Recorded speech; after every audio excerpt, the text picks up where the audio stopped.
পবিত্র ঈদ উপলক্ষে বাবার বন্ধুরা লাচ্ছা উপহার দিয়েছে আমাদের। তাদের সেই আনন্দটা আমাদের সঙ্গে ভাগ করে নেওয়ার জন্য তাই মা আজকে সন্ধেবেলায় লাচ্ছা বানিয়েছিল। কিভাবে সেটা বানিয়েছিল সেই রেসিপিটি আমি শেয়ার করে নিচ্ছি। প্রথমে কড়াইয়ে সামান্য ঘি গরম করে ড্রাই ফ্রুটসগুলোকে ভেজে তুলে রাখতে হবে। তারপর সে অল্প ঘিয়েই লাচ্ছাগুলো দিয়ে সেটাকে হাতে করে একটু ভেঙে নিয়েছিল।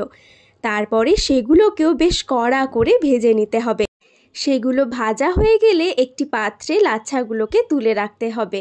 তারপর সেই কড়াইতেই দুধ দিয়ে তাতে কয়েকটা তেজপাতা আর এলাচ দিয়ে দুধটাকে একটু গরম করে নিতে হবে। দুধ কিছুটা গরম হয়ে গেলে তাতে পরিমাণ মতন চিনি দিয়ে দুধটাকে ফুটিয়ে নিয়ে গ্যাসটাকে বন্ধ করে রেখে দিয়েছিল মা।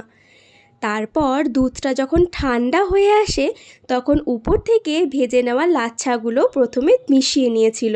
লাচ্ছাটা দুধের সঙ্গে ভালো করে মিশে গেলে উপর থেকে ড্রাই ফ্রুটস ছড়িয়ে দিলেই এই সুস্বাদু লাচ্ছা একদম তৈরি। ঈদ স্পেশাল এই লাচ্ছাটা খেতে আমার তো বেশ ভালো লাগে, আর এটার জন্যই আমি সারা বছর অপেক্ষা করে থাকি।